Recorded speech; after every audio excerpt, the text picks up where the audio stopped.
The dust of redemption Gulch settled on a wedding dress that would never be celebrated. Maya Vance, a woman who had gambled her last dollar on a new life and a promised love, stood alone at the altar, the laughter of the crowd, a symphony of her humiliation. Her groom, the man who had penned letters of sweet devotion, had cast her aside like a worn-out saddlebag. But as the last of the jeering townsfolk faded, a new shadow fell across the church doorway. He was a man of the earth, an Apache Scout whose eyes held the wisdom of the desert, and he offered a choice that would rewrite her destiny or seal her ruin. The stagecoach rattled into Redemption Gulch with a final jarring lurch, kicking up a plume of ochre dust that painted the late afternoon sun in hazy strokes. For Maya Vance, the dust was a minor inconvenience, a mere speck on the pristine dream she had so carefully constructed over the past 6 months. From the cramped confines of the coach, she peered out at the dusty thoroughfare, a single street flanked by a collection of raw timbered buildings that seemed to lean on each other for support. This was it. This was the place where her life would finally begin. Her hand gloved in white lace that was now smudged with the grime of the long journey from Boston, nervously smoothed the folds of her traveling dress. Tucked securely in her reticule were the letters tied with a faded blue ribbon. 37 of them, to be exact. Each one penned in the bold, looping script of Mr. Jebidiah Blackwood, a man she had never met yet, whose words had become the very architecture of her future. He had written of a prosperous ranch, of a respectable life, and of a loneliness that mirrored her own. He had sent her the fare for the stagecoach and the promise of a home. He was in every sense her savior. Maya, at 24, was an orphan, with no prospects to speak of back east. The small inheritance from her parents had been dwindling, and the life of a governess or a seamstress held no appeal. She craved something more, a life of substance, a partnership. The advertisement in the Matrimonial Times had been a beacon: homestead rancher, seeks a wife of good character and breeding. Must be willing to embrace the challenges of the West. Object matrimony. With a deep breath that did little to calm the frantic fluttering in her chest, Maya allowed the driver to help her down. Her feet, clad in dainty but impractical boots, sank slightly into the soft dirt of the street. She stood for a moment, a stark figure of Eastern refinement, amidst the rugged chaos of the West. Men in dusty hats and worn denim stopped to stare, their gazes a mixture of curiosity and appraisal. Women, their faces weathered by the sun and hardship, peered from behind twitching curtains. "You must be Miss Vance." A portly man with a florid face and a tin star pinned to his vest approached her. "Sheriff Brody, Jebidiah asked me to keep an eye out for you." "Thank you, Sheriff," Maya replied, her voice a little higher than she would have liked. "Is Mr. Blackwood here?" "He's preparing," the sheriff said, a slight hesitation in his voice that Maya chose to ignore. "The wedding is set for tomorrow noon at the church. He's arranged for you to stay at the boarding house. Mrs. Gable will see to your needs." He gestured towards a 2-story building with a peeling sign that read, "Gable's Boarding House, clean beds, fair meals." The night was a torment of anticipation and anxiety. The bed at Mrs. Gable's was clean, as promised, but the mattress was lumpy, and the sounds of the saloon across the street, raucous laughter, tinny piano music, and the occasional shout, seeped through the thin walls. Maya lay awake, rereading Jebidiah's letters by the flickering light of a single candle. His words were her shield against the encroaching doubts. He wrote of her delicate sensibilities and his desire to protect and cherish her. He seemed to understand her yearning for a life less ordinary. The morning of the wedding dawned bright and clear, the sky a vast, unforgiving cerulean. Maya, dressed with painstaking care in the wedding gown she had sewn herself, a simple but elegant creation of ivory silk. It was her finest possession, the culmination of all her hopes. As she pinned the last of her auburn hair into a modest chignon, she met her own gaze in the small, cracked mirror. The face that stared back was pale, the eyes large and shadowed with a mixture of excitement and fear. Mrs. Gable, a woman whose face seemed permanently set in a disapproving scowl, offered a terse, "He's waiting," before bustling out of the room. The walk to the church was the longest of Maya's life. The entire town, it seemed, had turned out for the occasion. They lined the street, their faces a sea of expectant curiosity. Maya kept her head held high, her gloved hands clutching a small bouquet of wildflowers she had picked from the patch behind the boarding house. The church bell began to toll, a slow, solemn peal that seemed to mark the final steps of her old life and the first of her new one. As she reached the church steps, Sheriff Brody offered her his arm. "You look mighty pretty, Miss Vance," he said, his attempt at reassurance falling flat. The interior of the church was stuffy and smelled of dust and old wood. Every pew was filled. At the front, standing before the preacher, was a tall man with broad shoulders and dark hair. His back was to her, but Maya's heart leaped. Jebidiah. He was real. He was here. Sheriff Brody led her down the aisle, the whispers of the congregation a rustling tide around her. As she drew closer, she could see the fine cut of his suit, the way he stood with an air of prosperity. He was everything he had promised to be. When they reached the altar, the sheriff placed her hand in Jebidiah's. His hand was large and calloused, but his touch was cool, almost dismissive.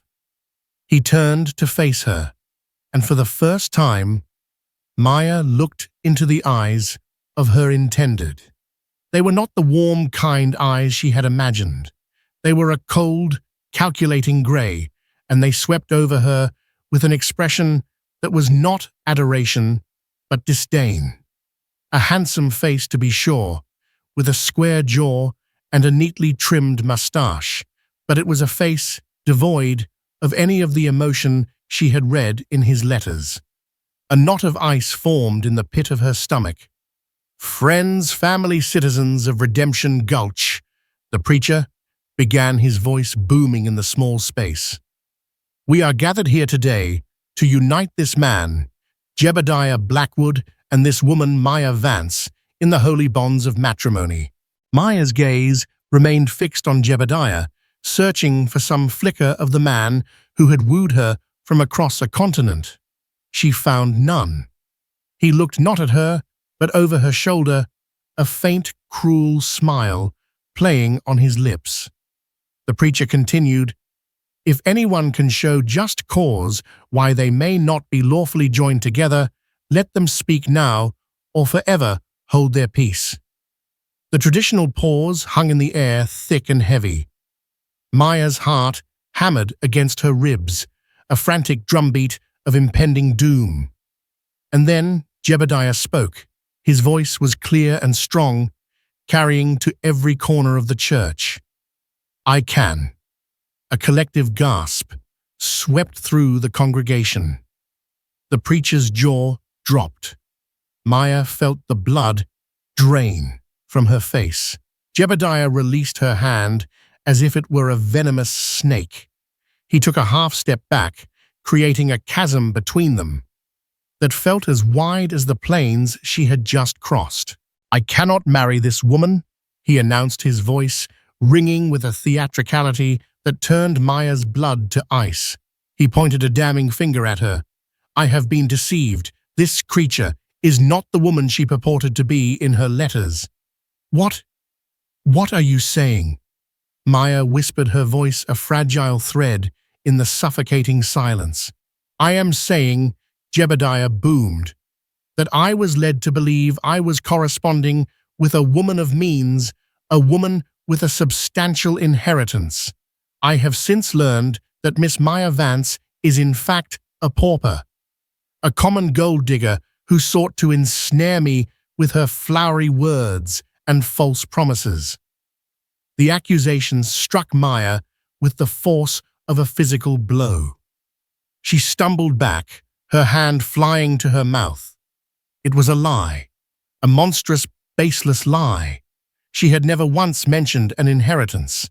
Her letters had spoken of her character, her hopes, her willingness to work hard. "That's not true," she managed to say, her voice trembling. "I never—" "Silence," Jebidiah commanded. "I will not be made a fool of in my own town. I have my reputation to consider. I brought her here to be a wife, not a leech on my fortune. I reject her. I will not have her." The words echoed in the stunned silence of the church. "I reject her. I will not have her." The humiliation was a physical pain, a searing brand on her soul. Laughter began to ripple through the pews, low and cruel at first, then growing in volume. The faces that had been curious were now twisted with mockery and scorn. They were laughing at her fine dress, at her foolish dreams, at her public shaming. Tears welled in Maya's eyes, hot and blinding. She looked desperately around, searching for a single sympathetic face, but found only a sea of derision. The preacher stood frozen, his mouth agape. Sheriff Brody looked down at his boots, his face a mask of discomfort. Mrs. Gable in the front pew wore a smirk of vindicated superiority. Maya turned back to Jebidiah, a desperate plea in her eyes. "Why?" she mouthed silently. He simply sneered, a look of triumph on his handsome, cruel face. He had not just rejected her, he had orchestrated her utter demolition. He had built her up only to tear her down in the most public and painful way imaginable. Unable to bear it a moment longer, Maya turned and fled. She ran from the altar, from the laughing faces, from the man who had destroyed her. Her beautiful ivory dress, the symbol of her hopes, now felt like a shroud. She stumbled down the aisle, blinded by tears, the sound of derisive laughter chasing her like a pack of wolves. She burst through the church doors and into the unforgiving glare of the midday sun. The world swam before her in a blur of tears and dust. She had nowhere to go. She was penniless, friendless, and utterly alone in a town that had just witnessed her deepest humiliation. The dream of a new life had died at the altar, leaving only the bitter ashes of rejection. As she stood there gasping for breath, her world shattered around her. A figure emerged from the shadows of the livery stable across the street. He had been watching unseen. He was a tall, lean man, his skin the color of burnished copper, his long black hair held back by a simple leather band. He wore buckskin trousers and a loose-fitting calico shirt. His face was stark and angular, his expression unreadable, but his eyes, dark and intense, were fixed on her. They held none of the mockery she had seen in the church. They held something else entirely, something she could not yet name. He was an Apache, a scout, by the look of his worn gear, a man who lived on the fringes of this white man's world, and he was walking towards her. The Apache Scout moved with a silent grace that was almost unnerving. The dust of the street seemed to part for him, his moccasined feet making no sound. The laughter from the church behind Maya had faded to a low murmur, but the sting of it was still fresh, a raw wound on her soul. She watched him approach her body, tensing, a fresh wave of fear washing over her.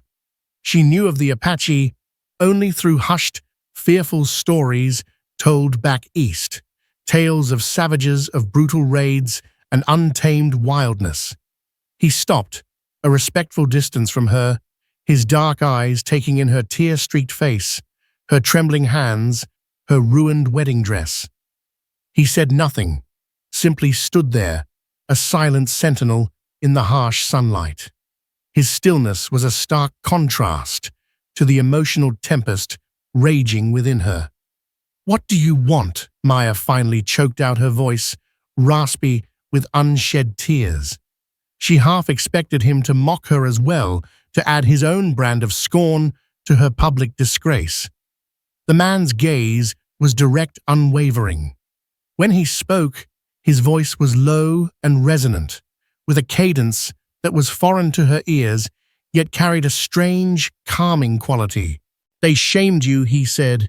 It was not a question, but a statement of fact.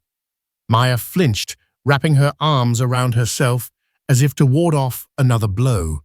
I don't know what you're talking about." The man with the loud voice and the empty heart, the scout continued, his eyes never leaving hers. He used his words as weapons.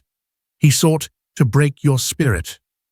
His perception was so acute, so precise, that it startled her. He had seen past the spectacle and into the heart of Jebidiah's cruelty. She could only nod, a fresh wave of tears threatening to spill over. "My name is Kale," he said simply. "I am a scout for the army. I track, I watch, and I listen. I was here to deliver a message to the sheriff. I saw what happened in the church." Maya looked away, down at the dusty hem of her dress. "Then you saw me made a fool of." "I saw a woman of courage," Kale corrected her gently. "It takes courage to travel so far for a promise. It takes courage to stand alone when that promise is broken." His words were a balm on her raw emotions. In a town that had offered her nothing but derision, this stranger, this man from a world she did not understand, was offering her dignity. "Courage will not give me a roof over my head tonight," she whispered, the stark reality of her situation crashing down on her once more. "I have no money. I have nowhere to go." Kyle was silent for a long moment, his gaze sweeping over the town at the closed doors and curtained windows. He knew this place, this redemption gulch. He knew the hardness of the people who lived here, their suspicion of outsiders, their fear of anything different. He knew that for a lone woman with no resources, this town would be a cage of slow despair. Then he looked back at her, his expression resolute. "You are wrong," he said. "There is a place for you." Maya looked up, confused. Who would take me in now?" "I will," Kale stated, his voice even and steady. Maya stared at him, bewildered. But I don't understand. Do you have a wife? A family who could—" "I have no wife," he interrupted. His next words fell into the charged silence between them, each one landing with the weight of a stone. "Marry me." The proposition was so outlandish, so utterly unexpected, that for a moment Maya was certain she had misheard him. She blinked, her tear-fogged mind struggling to process what he had just said. "Marry you," she stammered. "An Apache Scout?" The thought was absurd, preposterous. A white woman from Boston, raised in polite society, marrying an Indian scout she had just met. It was the stuff of lurid dime novels, not real life. And yet the offer hung in the air, real and tangible. "Why?" she asked, her voice a mixture of astonishment and suspicion. "Why would you ask such a thing? You don't know me. Is this some kind of joke? Another way to humiliate me?" "It is not a joke," Kyle replied, his dark eyes intense. "And I would never seek to humiliate you. My reasons are my own. I offer you a home. I offer you my protection. In my world, A promise is a sacred thing. It is not given lightly, and it is not broken. His words were a direct counterpoint to Jebidiah's betrayal. A home, protection, a sacred promise. These were the very things she had traveled 2,000 miles to find, the things that had been so cruelly snatched away from her. But the chasm between their worlds was vast, terrifying. "I can't," she whispered, shaking her head. "It's impossible. The townspeople, they would never accept it. My people, your people, the people of this town have already shown you their hearts," Kyle said, his voice hardening slightly. "Do you truly seek their acceptance? As for my people, the Churikawa, they judge a person not by the color of their skin, but by the strength of their spirit. And I have seen the strength in yours." He saw strength in her. All Maya felt was a bone-deep weariness, a hollowed-out sense of defeat. And yet, his offer was a lifeline, a desperate, unthinkable lifeline. What were her alternatives? To beg for scraps in Redemption Gulch, to endure the daily scorn and pity of the townsfolk, until she could somehow earn enough to crawl back east in shame, or to face the unforgiving wilderness alone. The thought was terrifying. "You would be my wife," Kale continued, his voice softer now. "I would provide for you. I would teach you the ways of my people, the ways of this land. It would not be an easy life. It would be different from everything you have ever known. But it would be an honest life, and you would never be shamed again." Maya looked from his earnest face to the church, the scene of her degradation. She thought of Jebidiah's sneer, of the laughing crowd, of the utter desolation that had washed over her. Then she looked back at Kyle. He was offering her a way out, not just from her immediate predicament, but from the world that had so easily and cruelly cast her aside. A strange, defiant resolve began to smolder within her. Why should she care what these people thought? What had they ever done for her? Jebidiah had judged her without knowing her. The town had laughed at her pain. Perhaps this Apache Scout, this man of the wilderness, saw her more clearly than any of them. The decision felt like stepping off a cliff into an unknown abyss. It was madness. It was suicide. It was also, she realized with a dizzying clarity, the only choice she had left. Taking a shaky breath, Maya met Kyle's steady gaze. The dust motes danced in the sunlight between them, illuminating the chasm she was about to cross. "All right," she said, her voice barely a whisper, yet filled with a newfound determination. "Yes, I will marry you." A flicker of surprise, quickly masked, crossed Kyle's features. He had made the offer, but perhaps he had not truly expected her to accept. He gave a slow, solemn nod. "Then it is decided." He gestured towards a sturdy-looking horse tethered in front of the livery. "We will go to the army fort. The chaplain there can perform the ceremony. It is better to leave this place quickly." As if on cue, the church doors creaked open, and a few of the townsfolk began to spill out their laughter and chatter, resuming as they rehashed the morning's scandalous events. Maya's resolve hardened. Kyle was right. They had to leave now. She took a step towards him, and then hesitated, looking down at her extravagant, ridiculous wedding dress. "I can't ride in this," she said, a note of hysteria creeping into her voice. Without a word, Kyle drew a long, sharp knife from a sheath at his belt. Maya gasped and took a step back, her heart pounding. But he did not move towards her. Instead, he knelt before her in the dust. With a few swift, precise movements, he slit the heavy silk skirt from her ankles to her knees, freeing her legs. Then he rose and, with a nod of his head, indicated she should precede him. The act was both practical and symbolic. With a single cut of his blade, he had severed her from her past, from the trappings of a life that had rejected her. As she walked beside him towards the waiting horse, Maya Vance felt a tremor of fear, but also a spark of something she hadn't felt since she'd first read Jebidiah's letters, a fragile, tentative flicker of hope. She was leaving Redemption Gulch not as a jilted mail-order bride, but as the promised wife of an Apache Scout. Her new life was beginning not with the peal of a church bell, but with the whisper of a knife through silk. The ride to Fort Grant was a blur of sun-bleached landscapes and swirling dust. Maya sat astride Kael's horse, her altered dress bunched awkwardly around her thighs, her hands clutching the pommel of the saddle until her knuckles were white. Kael walked beside the horse, his stride long and easy, his hand resting lightly on the animal's neck. He seemed impervious to the heat, a part of the rugged terrain they moved through. They traveled in silence, a silence that felt both vast and intimate.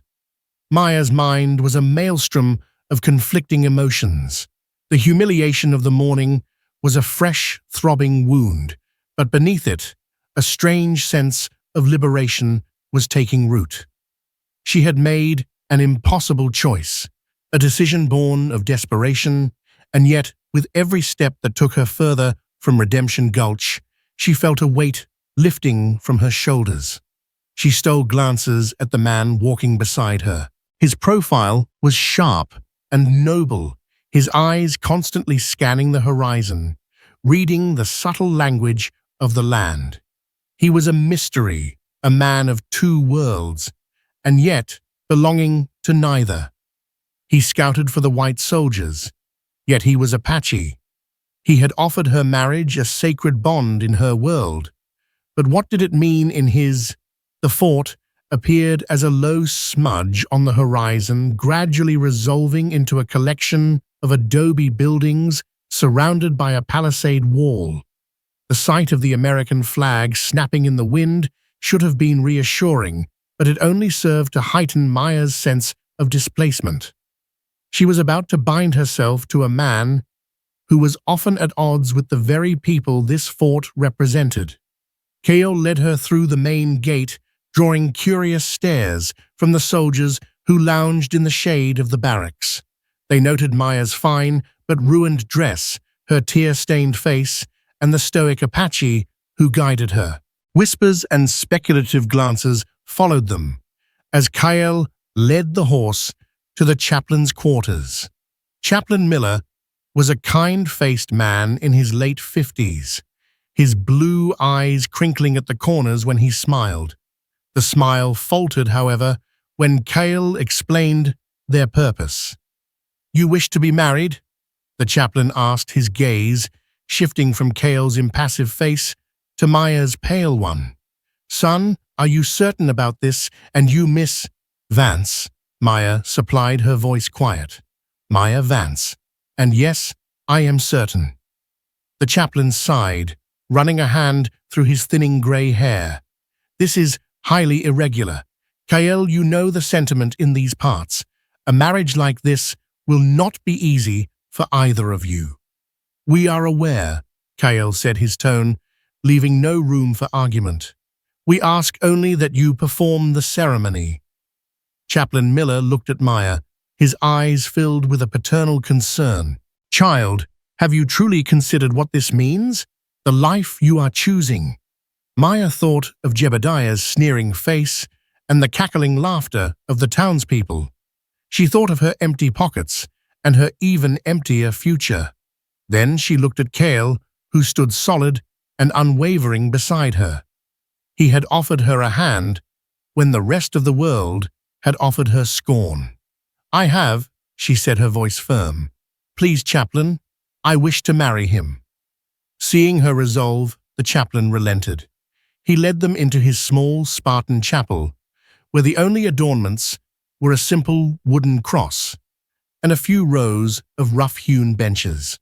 The ceremony was brief, the words of the Book of Common Prayer feeling both foreign and momentous in this strange new context. When the chaplain pronounced them man and wife, Kale turned to her. He did not kiss her, as a white groom would have.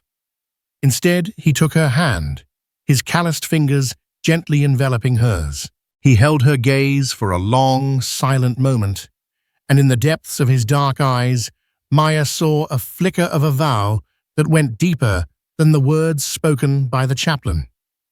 It was a promise of the wild, a pledge as ancient and enduring as the mountains that loomed on the horizon.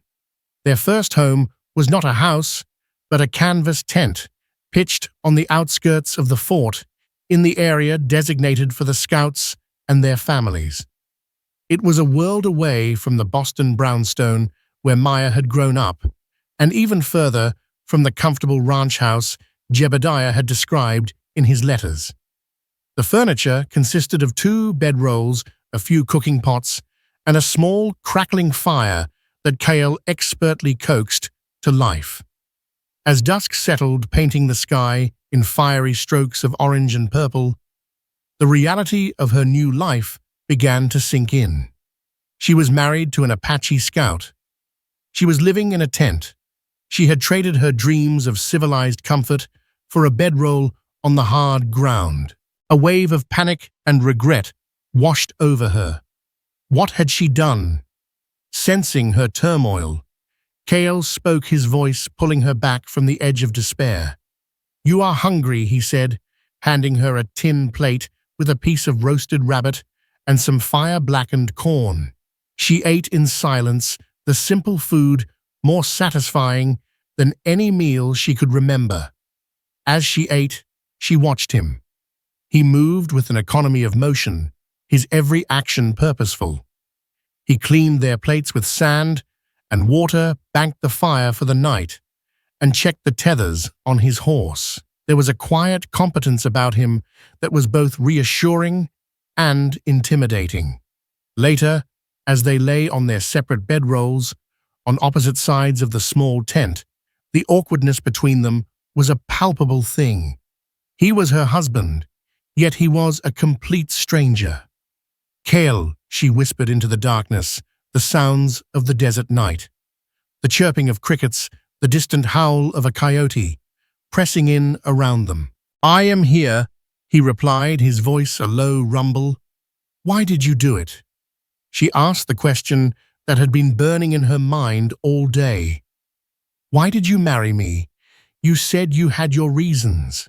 He was silent for so long that she thought he would not answer. When he finally spoke, his voice was heavy with a sorrow that seemed to emanate from the very depths of his soul. "A year ago," he began, "I had a wife. Her name was Nalin. She was of my people. We were to have a child." He paused, and Maya could hear the raw grief in his silence. "There was a sickness that swept through our camp, a white man's sickness. It took many of our people. It took Nalin, and it took our unborn child." Maya's heart ached for him. His loss was a profound and gaping wound, one she could scarcely imagine. "The man who brought the sickness to our camp," Kale continued, his voice hardening, "was a trader, a man who dealt in lies and cheap whiskey, a man with a handsome face and a hollow heart. His name was Jebidiah Blackwood." The name hit Maya like a physical blow. She sat bolt upright, staring into the darkness in the direction of his voice. "Jebidiah, but how?" "He came to our camp to trade, knowing he was sick. He cared nothing for the lives he destroyed. When I learned what he had done, I sought justice. But the army protects its own. Blackwood has friends in high places.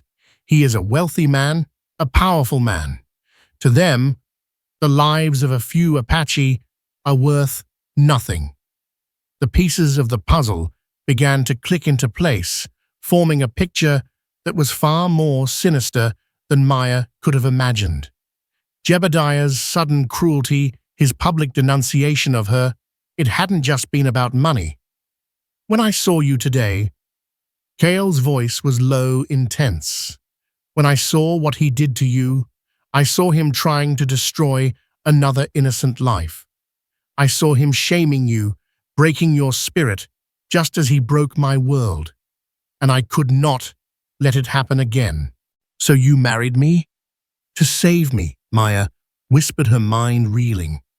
I married you, Kale corrected her, because in your eyes I saw the same fire that burned in Narlan's, a spirit that would not be broken. And I made a vow to myself that I would not let Blackwood extinguish that fire. To marry you, it was a way to defy him, to show him that what he tries to destroy others will protect. It was an act of war. Maya lay back down, her body trembling. Her marriage was not a marriage at all. It was a strategic move in a silent war she had known nothing about. She was a pawn, a symbol of defiance against a man who had wronged them both. And what of me, Kale? She asked, her voice small. Am I just a weapon in your fight against him? Again, a long silence stretched between them. At first, perhaps, that is what I thought, he admitted, his voice laced with a raw honesty that was both painful and compelling. But when you stood before the chaplain and spoke your vows, when you chose this life of your own free will, you were no longer a weapon. You became a woman I am bound to protect. A woman I have given my word to. In my world, that is a bond that cannot be broken. Now sleep. The sun rises early, and there is much I must teach you if you are to survive in this new life. Maya closed her eyes, but sleep was a long time coming. She was no longer just a rejected mail-order bride.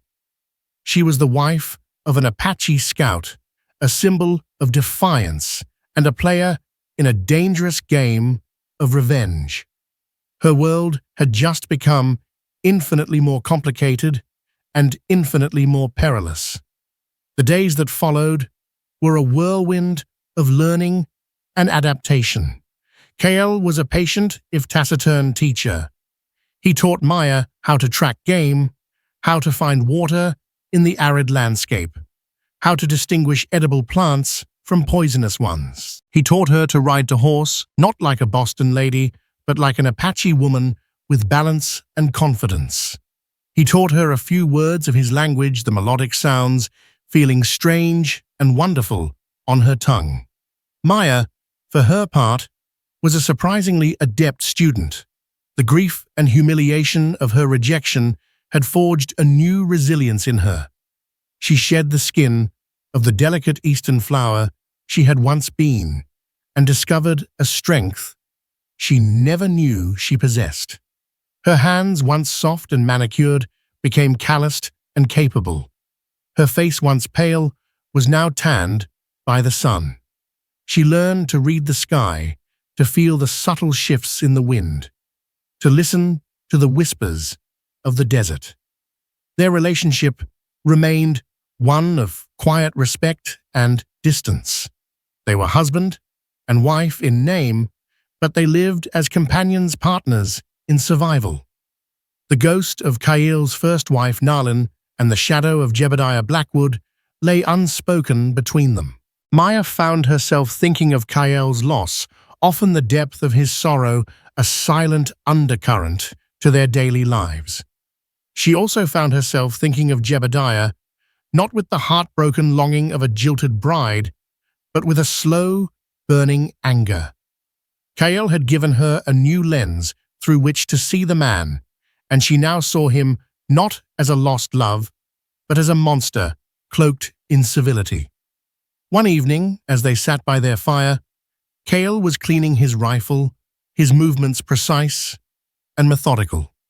Maya was mending a tear in one of her dresses, the simple domestic act, feeling both normal and surreal in their wild surroundings.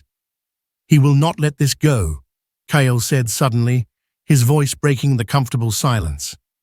Maya looked up, her needle poised in mid-air. Jebidiah Kale nodded, his eyes dark with a grim certainty. A man like Blackwood cannot stand to be defied.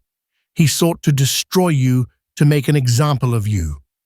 Your marriage to me, it was a public rebuke of his power. He will see it as a challenge. He will seek to answer it. A chill ran down Maya's spine, despite the warmth of the fire. What will he do? I do not know, Kale admitted. But he will do something. He has wealth, and with wealth comes influence. He can turn the town against you completely. He can spread lies. He can make our lives difficult. Kael's prediction proved to be frighteningly accurate. A few days later, Sheriff Brody rode out to their camp. His face was grim, his demeanor apologetic. "Kael Maya," he said, dismounting from his horse. "I'm afraid I have some bad news." He explained that Jebidiah Blackwood had filed a complaint with the territorial authorities. He was claiming that Kael had abducted Maya, that she had been coerced into the marriage against her will. He was painting her as a helpless victim and Kael as a savage kidnapper. "He's using his money to grease the wheels," Brody said, his voice low with disgust. "He's telling everyone, you're a dangerous renegade, Kael. He's stirring up old fears. People are getting agitated." "It is a lie," Maya said, her voice shaking with rage. "I married Kael of my own free will. Jebidiah is the one who wronged me. I know that, and you know that," the sheriff said. "But Blackwood is a powerful man. He's demanding that the army take action, that they rescue you and punish Kael." The threat was clear. Jebidiah was using the law, twisting it into a weapon to destroy them. He was not content with shaming Maya. He wanted to see Kael imprisoned, or worse, and Maya returned to a life of disgrace and dependency. "What can we do?" Maya asked, looking at Kael. "We cannot stay here," Kael said, his face a mask of cold fury. "The fort will not protect us from this. The commander will bow to the pressure from men like Blackwood. We must leave. Leave and go where to my people," Kael said, his gaze turning towards the distant jagged peaks of the Churikawa Mountains. "They are the only ones who will offer us true sanctuary." The thought was both terrifying and exhilarating. To leave the world of white men behind completely, to venture into the heart of Apache territory. It was a step into the great unknown. But she looked at Kael, at his strong, determined face, and she knew she would follow him anywhere. Their departure was swift and silent. Under the cloak of a moonless night, they packed their meager belongings and slipped away from the fort, melting into the vast, dark expanse of the desert. As they rode, Maya looked back one last time at the faint lights of the world she was leaving behind. There was no regret, only a fierce determination to survive. The journey into the Churikawa Mountains was arduous. They traveled through deep canyons and over high passes, the landscape growing wilder and more majestic with every mile.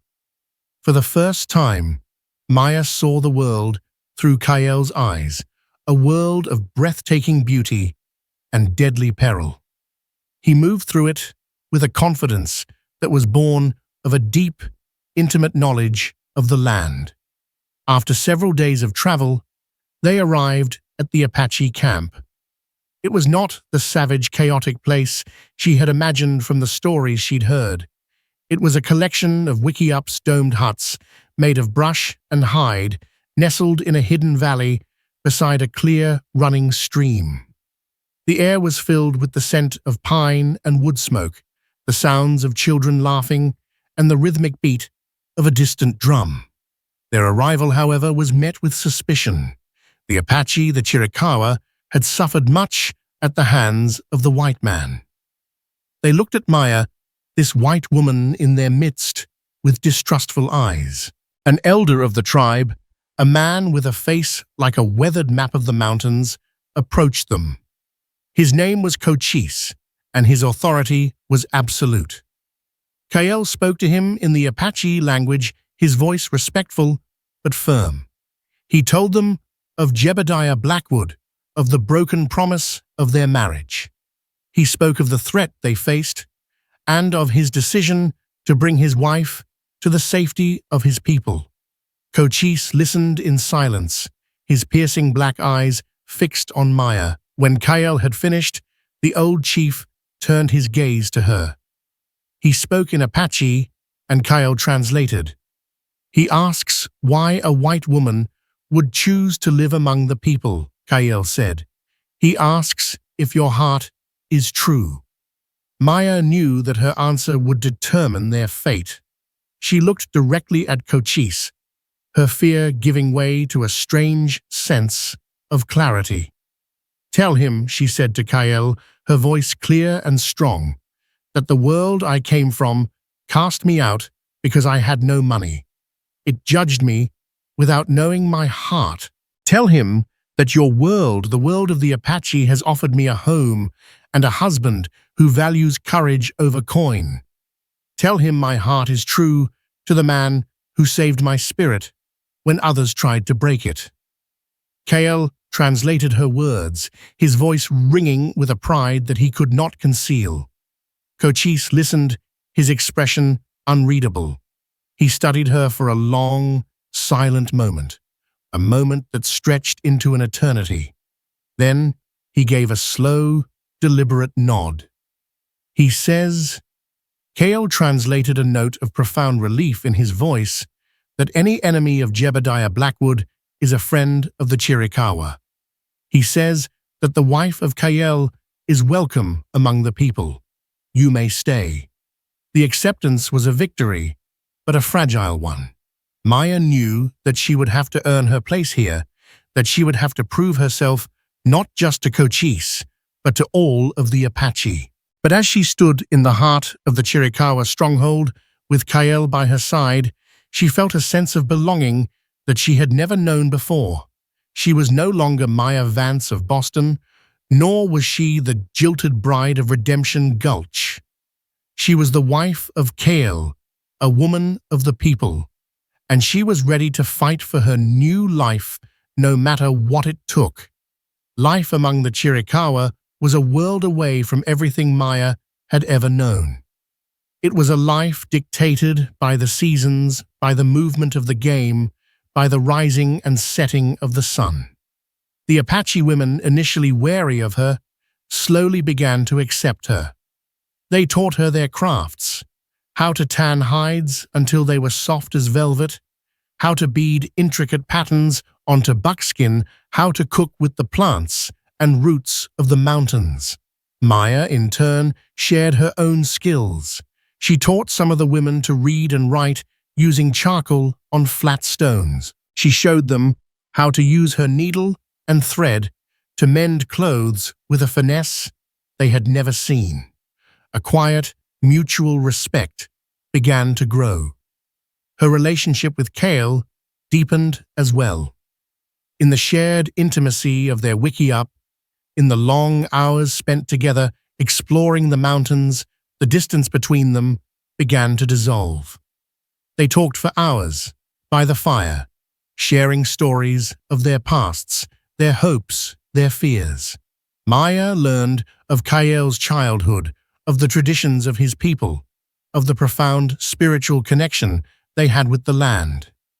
Kael, in turn, listened with fascination as she described the bustling cities of the East, the books she had read, the world of ideas she had inhabited. One evening, as a gentle rain pattered on the hide roof of their wiki-up, Kael reached across the small fire and took her hand. His touch, which had once been so formal, was now gentle familiar. Maya, he said, his voice low, when I married you, it was an act of defiance against Blackwood. It was a way to honor the memory of Nalin. But it is no longer just that. He looked at her, his dark eyes searching her face. "You have brought a light into my life that I thought was extinguished forever. My heart, which was closed, has opened to you. I see you not as a symbol, not as a duty, but as my wife, in all the ways that matter." Tears welled in Maya's eyes. "I feel the same," she whispered. "Kale, you are my husband. This is my home."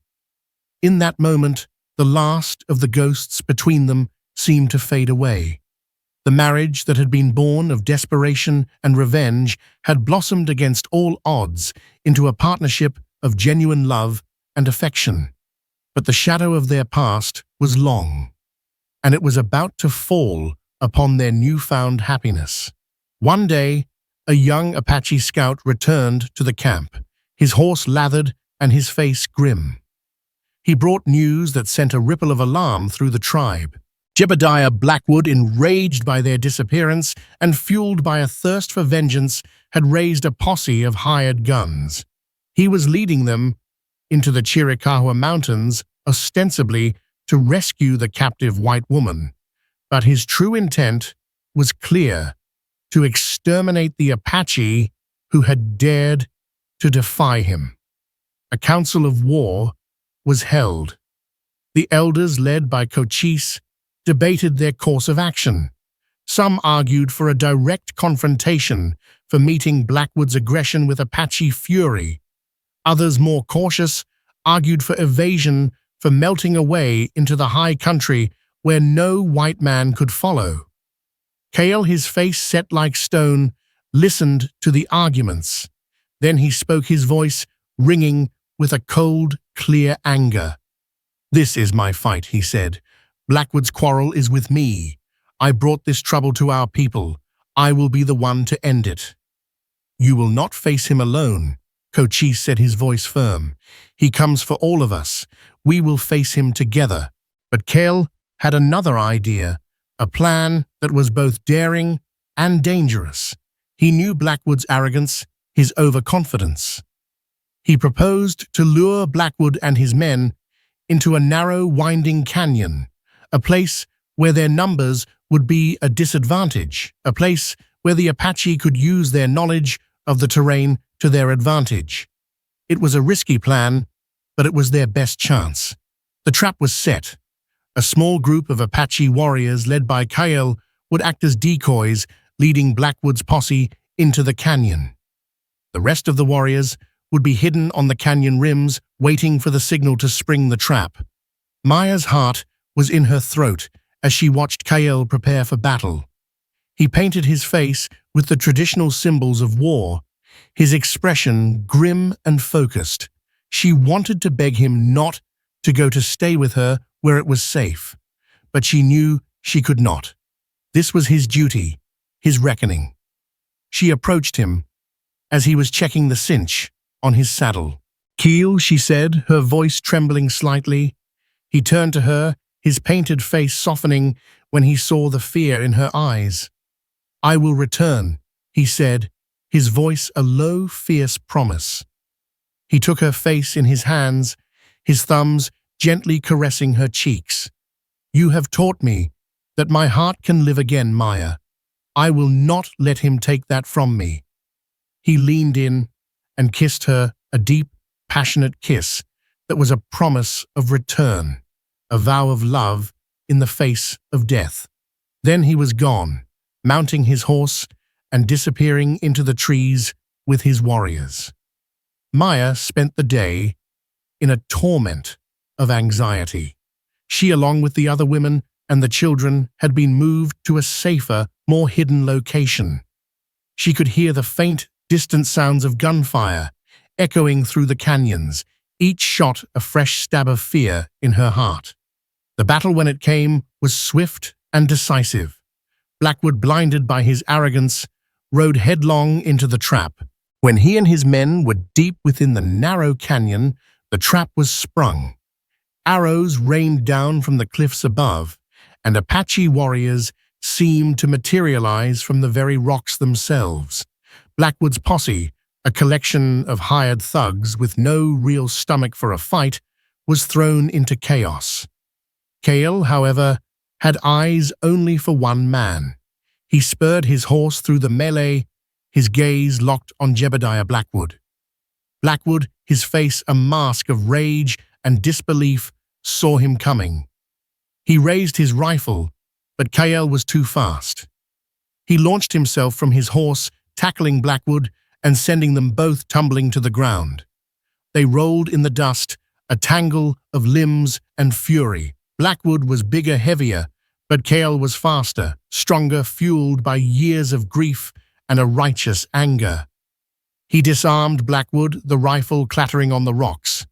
They fought with fists and knives, a brutal, primal struggle. Finally, Kale gained the upper hand. He pinned Blackwood to the ground, the point of his knife at the man's throat. Blackwood's eyes were wide with terror, his handsome face now bruised and bloodied. "Please," he whimpered, the last of his arrogance stripped away. "Mercy." Kyle looked down at the man who had destroyed his first family, the man who had tried to destroy his second, the man who had caused so much pain, so much suffering. Every fiber of his being screamed for vengeance, for the final satisfying thrust of the blade. But then he thought of Maya. He thought of the new life they had built together, a life based not on revenge, but on love and resilience. He thought of the promise he had made to her, the promise to return. Killing Blackwood, now in cold blood, would not bring back Nalin. It would only chain him to the very hatred he was trying to escape. With a cry that was a mixture of rage and release, Kyle pulled back his knife. He would not kill Blackwood. He would not become the monster that Blackwood was. But justice, he knew, must be served. He dragged the terrified, whimpering man to his feet. When the surviving members of the posse had been rounded up, disarmed, and sent fleeing back to the white man's world with a message of Apache strength, Kale and his warriors returned to the camp. Maya saw him from a distance, and her heart soared. He was alive. He was safe. She ran to him, throwing her arms around him, heedless of the blood and dust that covered him. He held her tightly, burying his face in her hair. "It is over," he whispered. "It is finished." Jebidiah Blackwood was not killed. Instead, Kale, with the approval of Cochise, delivered a different kind of justice. They took Blackwood's horse, his weapons, his fine clothes. They left him with nothing but a canteen of water and pointed him in the direction of the long, arduous trail back to civilization. He would not die, but he would be humbled. He would be forced to experience, if only for a few days, the helplessness and desperation he had so carelessly inflicted on others. His power, his reputation, his arrogance, all of it would be stripped away, leaving him with nothing but the truth of what he was: a small, cruel man, alone in the vast, unforgiving wilderness. As they watched him stumble away, a pathetic figure disappearing into the distance, Maya leaned her head on Kale's shoulder. The shadow that had loomed over them for so long was finally gone. Their past had been reckoned with. Their future, a future they had fought for and won together, lay before them as bright and open as the vast desert sky. The story of Maya and Kyle is a testament to the resilience of the human spirit and the unexpected paths that lead to true belonging. Theirs was a love forged in the crucible of rejection and tempered by the harsh beauty of the American West. They defied the conventions of their time, finding in each other a sanctuary from a world that sought to break them. From the ashes of a public humiliation rose a partnership built on mutual respect, courage, and a love that bridged two cultures. They proved that a home is not a place, but a person, and that the strongest bonds are not those of convenience, but those woven from the threads of shared struggle and shared triumph. What did you think of Maya's incredible journey from shame to strength? Let us know in the comments below. If this story of survival and unlikely love moved you, please give this video a thumbs up. Share it with someone who appreciates a powerful drama. And don't forget to subscribe for more true life tales from the Wild West.